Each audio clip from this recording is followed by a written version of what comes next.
Olá, meu nome é Matheus Maia e este é o canal Liderança Relacional. Vídeos com conteúdos edificantes para abençoar o seu trabalho como servo e líder cristão.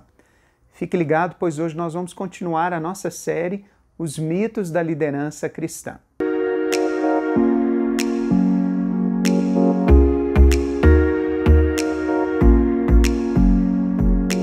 Ei pessoal, seja bem-vindo ao canal, muito obrigado por nos seguir nesta jornada comum de aperfeiçoamento e crescimento da vida cristã e da liderança. Hoje nós vamos continuar a tratar do assunto os mitos da liderança cristã. E eu quero saber, você conhece algum mito, algum paradigma da liderança cristã? Deixe aqui nos comentários aquilo que você sabe, eu quero muito ouvir a sua opinião. Peço também a todos que ainda não se inscreveram no canal, que se inscrevam. Se estão curtindo, deixa aí o seu joinha. Não esquece de compartilhar e também marque o sininho na opção, todas as notificações. Ok? Muito obrigado de coração. Pois é, então vamos continuar a falar sobre os mitos da liderança cristã e hoje nós vamos falar sobre um terceiro mito.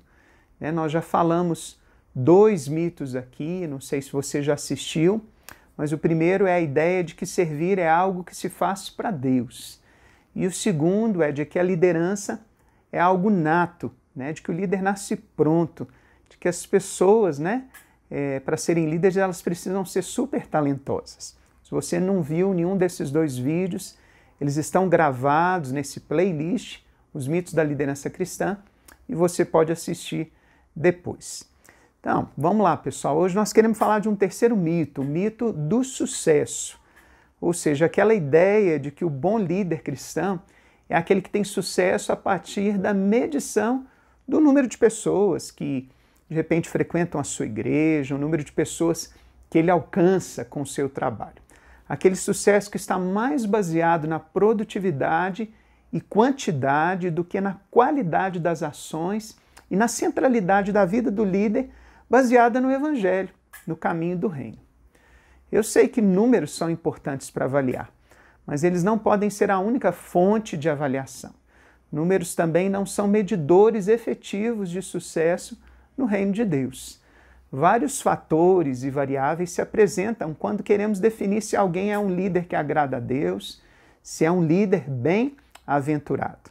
Não depende apenas do número de pessoas que frequentam a sua igreja, ou que seguem ele nas redes sociais, ou o número de livros vendidos, ou de músicas cristãs gravadas por ele. Não.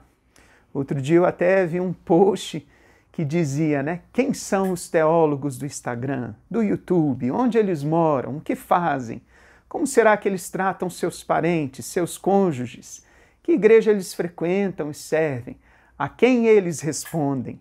É uma sátira a tantos que estão por aí postando, literalmente, de teólogos e entendedores bíblicos, mas que a vida não corresponde à moralidade que pregam. Não tem lastro espiritual, autoridade conquistada a partir do exemplo e do testemunho de vida. Encher uma igreja é fácil, conseguir likes na rede é muito mais ainda, mas fazer discípulos maduros é um trabalho mais lento e demorado. Leva meses, até anos. Se o número fosse o critério mais importante do reino de Deus, o próprio Jesus estaria na contramão, pois rejeitou a multidão e resolveu investir mais de perto em apenas 12 homens. As variáveis em termos de pessoas comprometidas numa igreja ou num grupo pequeno podem ser muitas. Dentre elas, eu quero citar algumas aqui. A primeira delas, o local de pregação, que muitas vezes desconhece completamente a história do cristianismo. Muitos países e até regiões do Brasil são assim. Há uma necessidade de fazer com que as pessoas conheçam a história do Antigo Testamento para depois entenderem o Novo Testamento. Entenderem como Deus está no controle da história desde o início. E isso leva tempo para trabalharmos com essas pessoas e principalmente com as lideranças desta comunidade que são pessoas de influência. Outra variável é que às vezes na comunidade onde se prega, as pessoas têm muitos problemas ligados a uma vida promíscua, com vícios, prostituição, e precisam ser restauradas. O que também leva bastante tempo. Outro exemplo é de muitos lugares onde há uma opressão generalizada. As pessoas são escravas do trabalho, do transporte público, da falta de moradia, e isso faz com que a continuidade das relações sejam dificultadas, tanto familiares como eclesiásticas, principalmente por essa falta de tempo. Outro fator é que em muitos lugares há uma cultura cristã tradicional que precisa ser rompida, de clericalismo, cheia de paradigmas, onde muitas vezes o pastor é visto como um profissional, a igreja é um tipo de clientela que tem um dia para ir e se reunir, As pessoas acham que a igreja são as quatro paredes, que o ministério de evangelismo é coisa de um departamento, Às vezes é a igreja voltada para os que estão dentro. Não é uma igreja que evangeliza, não é uma igreja que se preocupa muito com os de fora. Ela tem uma visão fechada, uma visão mais exclusivista. Fala muito, às vezes, de inclusão, mas não vive isso. E daí vai, gente, inúmeros fatores diferentes para cada cultura. E nós não podemos aceitar sobre nós uma cobrança maior do que a nossa capacidade e diferente do ministério que Deus nos deu. Isso não significa que nós não podemos ou que não devemos nos dedicar e abdicar das coisas fúteis para servir ao Senhor, pois senão estaríamos agindo com negligência e preguiça, como aquele servo que recebeu na parábola dos talentos um talento, mas escondeu debaixo da terra. Nessa mesma parábola, Jesus entregou um número de talentos diferentes para cada pessoa, um número específico conforme a capacidade de cada um. Nós não podemos parar de trabalhar e fazer discípulos, que é a nossa missão, mas nós precisamos entender que cada um não deve pensar e desejar mais do que é capaz. Haja conforme a sua capacidade e conforme a fé que o Senhor te deu. Se o próprio Jesus levou 3 anos e pouco ensinando seus discípulos, e mesmo assim eles o decepcionaram várias vezes, brigando por cargos, deixando ele orar sozinho, não conseguindo pôr em prática aquilo que ele lhes ensinou por falta de fé. E na hora que Jesus mais precisou, um deles traiu, o outro negou e o restante o abandonou. Pense agora no nosso trabalho. Nós também vamos ter decepções, nós também vamos sofrer traições, vamos ser testados. É por isso que o nosso objetivo maior não devem ser números por si só, aplausos de pessoas, mas a glória de Deus. Uma vida que levamos a Deus e que também cuidamos para que ela cresça, amadureça e reproduza o caráter de Cristo. Vale mais do que 1000 vidas. Ela será um multiplicador autêntico no reino de Deus, fazendo outros discípulos para Jesus. Por isso, o sucesso precisa ser definido nos termos que a Bíblia define. O que é ser bem-sucedido no reino de Deus?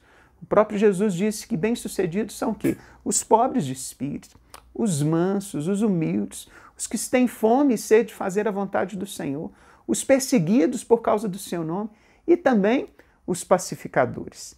Ele mesmo elegeu as características para o sucesso no seu reino, todas em termos de caráter, não de ter algo, mas de alguém ser ensinado pelo Espírito Santo e ter, consciência das lutas que vai passar sendo um discípulo de Jesus. Alguém que é fiel a Deus e obediente às suas ordenanças. Este é o primeiro e mais importante critério. E os frutos virão a partir daí. O crescimento vem de dentro para fora, vem do interior para o exterior. Na verdade, o que a gente percebe nesses dias de pós-modernidade é que a ideia de sucesso de muitos está ligada às práticas seculares. Essa filosofia do interesse individual. Muito dessas práticas são frutos desse pensamento humanista, hedonista, individualista.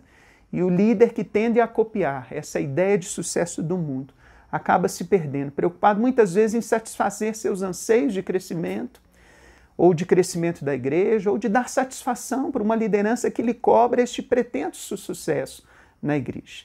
Ele acaba abrindo mão dos critérios bíblicos para avaliar o sucesso e acaba comprando uma graça barata, um discurso de aceitação desprovido de mudança e transformação pessoal. Muitos até têm ficado doentes por causa disso. Imagine, ser pastor já é difícil. Apresentar números numa avaliação pode ser ainda mais estressante.